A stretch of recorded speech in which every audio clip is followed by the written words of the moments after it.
Bom dia a todos.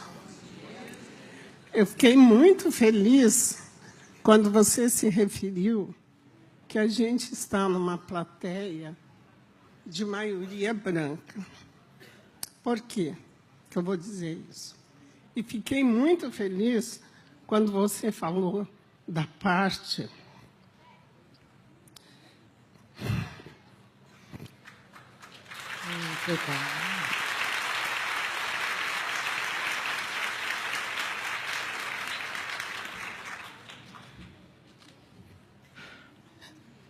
Desculpem. Quando você falou da parte da educação, eu sou de uma região do sul, você já pode imaginar, do sul do Paraná. Quer dizer, eu vim do interior do Paraná, lá do mato, estudar em Curitiba. Tive ontem a palestra das moças sobre a mãe. Me tocou profundamente que eu sobrevivi e sobrevivo hoje como brasileira, porque tive uma mãe que fez de tudo, passou por tudo que era humilhação para que nós estudássemos.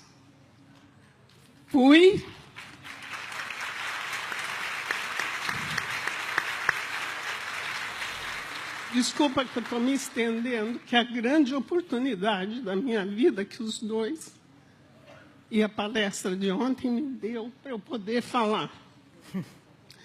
Fui para um colégio interno aos 5 anos, ia completar, porque passavam as freiras, para quem é bem do interior do mato, sabe disso, que tinha um negócio da religião chamado missões.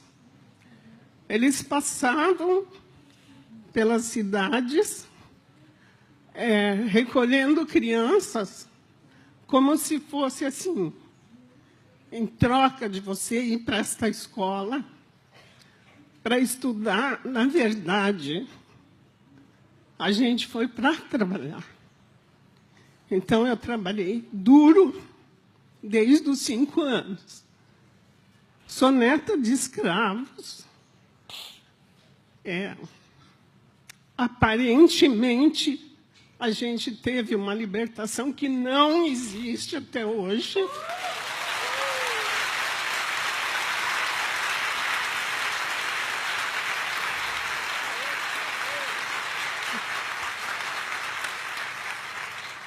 Então, vou ser bem rapidinha, eu vou contar só uma história que marcou a minha vida. Não vou ser tão rápida assim como tem. Eu vou contar uma história que marcou a minha vida, que dos 6 anos eu senti a diferença. Amadureci aos 6 anos. Que as freiras contavam a seguinte história. Que Jesus, eu demorei muito para aceitar o tal de Jesus, porque eu era contra tudo e contra quem acreditava também. Então, as freiras contavam a seguinte história, que Jesus, Deus, criou um lago, um rio, e mandou todos tomar banho. Assim, e se banhar na água abençoada daquele maldito rio. Tá? Aí, as pessoas que são brancas é porque eram pessoas trabalhadoras, inteligentes, e chegaram nesse rio, tomaram banho, ficaram brancos. Nós, como negros, somos preguiçosos, e não é verdade, porque esse país vive hoje porque meus antepassados deram condição toda.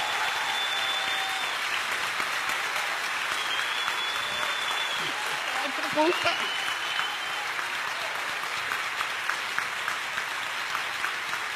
Calma, fica.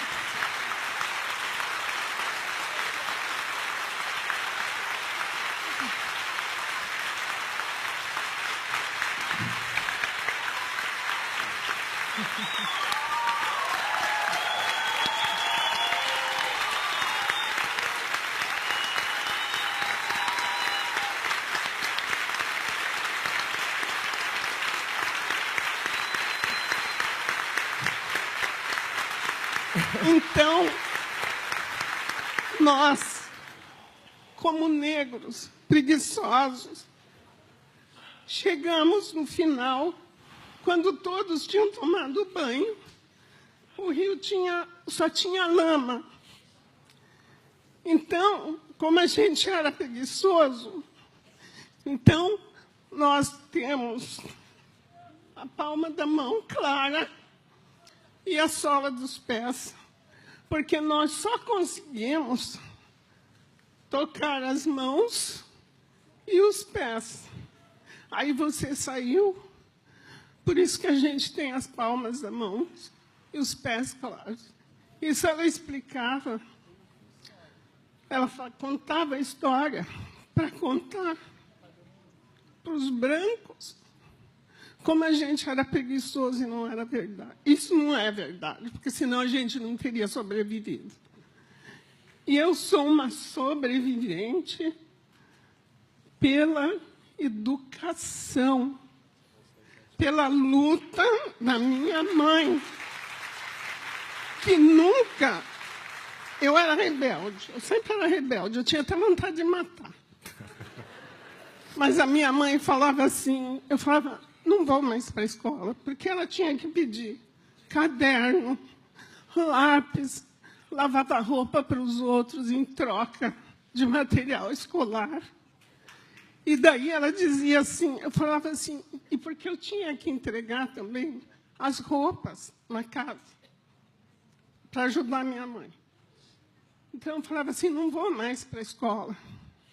Ela dizia assim para mim, com um gesto que ontem eu me lembrei da palestra das mães, o que você guarda da sua mãe? Ela falava assim, porque se ela falasse não, eu ia contra ela. Ela falava assim, olha bem para a mãe. Olhou. Eu falava, claro que eu estou olhando, porque eu era rebelde, né?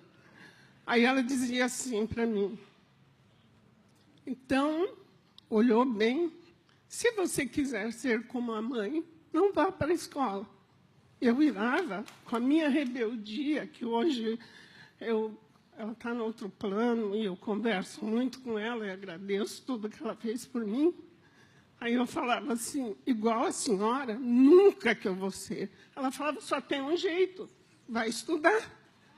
E eu pegava meu caderninho e saía correndo para a aula, acreditando. Então, eu acho que a gente, como negro, não é querer ser vítima, porque eu não sou. Eu sou grata à minha mãe. E grata também a algumas, com raras exceções, porque quando ela falou do racismo, eu falei para a moça aqui do meu lado, eu falei, ela não está falando de Portugal. Ela está falando do Brasil nos dias de hoje. Né? E por que também, para eu vencer, para eu conseguir trabalhar em Curitiba, que todo mundo acha que Curitiba é cidade europeia, de intelectuais, de coisa nenhuma, vai viver em Curitiba como negro e como morador da periferia, para vocês tirarem esse encanto de Curitiba, disso, daquilo. Não é. Na real, não é. Não é. E é tido como uma cidade evoluída porque é europeia. Porque é uma cidade europeia. Tem as coisas boas em Curitiba. Na realidade, tem. Mas os cotistas negros, índios, sofrem o preconceito dentro das universidades e, o mais ainda, em Londrina, que é uma das maiores cidades do norte do Paraná, que tem grandes universidades, os indígenas perderam a bolsa de R$400 de ajuda, porque o nosso governador, meu não, o governador do Paraná cortou a bolsa. Então, eu não quero desistir. E eu fui uma professora muito assim, defensora dos meus alunos, e foi uma pessoa que trabalhou na época da ditadura. Então, como eu falava com os meus alunos, como eu falava, às vezes, professora, porque eu não quero mais, porque isso, porque eu falava, não. Aí eu contava a minha história para eles, não como miséria, como sofredora. Eu falava como vocês são capazes. Você tem 2 olhos, 2 braços, você pensa, você quer ser respeitado, seja melhor que ele, estude, que ele vai precisar de você e ele vai te respeitar. E eu era considerada, na minha escola, como subversiva, porque eu passava isso para as crianças. Então, é isso que eu tenho que falar, que a minha história é longa, mas eu, com todo o preconceito, com todas as coisas, venci. Estudo até hoje. Aí as pessoas falam, mas por que você quer? Não, é porque eu quero, é para a minha cabeça. Eu quero raciocinar. Eu quero saber o que eu estou lendo, o que está acontecendo com o meu país, o que está acontecendo comigo. Obrigada.